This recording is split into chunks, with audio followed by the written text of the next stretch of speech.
Cup syrup चालाण बेले धरिला town police 200 बोतल cup syrup जबत सह जन को गिरफ्त करिछि बलांगीर पुलिस।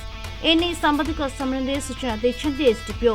गिरफ अभियुक्त बलांगीर सहर गेट सरोवर पड़ार सुनील बछा। सूचना अनुसार सुनील एवं तांको सहयोगी एक स्कूटी रे कप सिरप चालाण करथबा खबर पाइथिला पुलिस।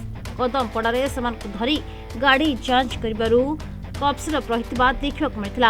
गाड़ी और कप सिरप को जबत करी अभियुक्त को टाउन थाना को अणा जाइथिबा जଣାପଡ଼ିଛି। जबत कप सिरपर आनुमानिक मूल्य 60 ରୁ 70 हजार टंका हेबो बोली कहजाउछि। अभियुक्त को कोर्ट चालाण कराजियो बोली एसडीपीओ सरोज उपाध्याय सूचना दैछन्ति।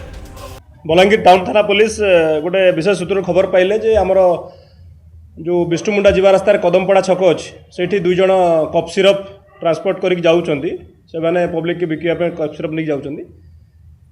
से इनफॉरमेशन अनुसार आईआईसी और टीम रेड करथिले। से कदमपड़ा छकरे दुई जण को से माने धरिया पे चेष्टा करथिले। जणे सेठौ फेरार हे जाइथिला आ जणे धरा आइथिला। ता पाखुरु हमें 200 बोतल कप सिरप जोटा कि कोडेन फॉस्फेट हमर यो कोच ताकू जबत करथिले। आउ गोटे अक्यूज अरेस्ट होता ताना सुनील बाछा बोली अरेस्ट करथिले। ताठार गोटे मोबाइल जबत करचंदी आ गोटे स्कूटी होंडा एक्टिवा स्कूटी जबत होईची एवं ताकू कोर्ट चालाण करा जिवो।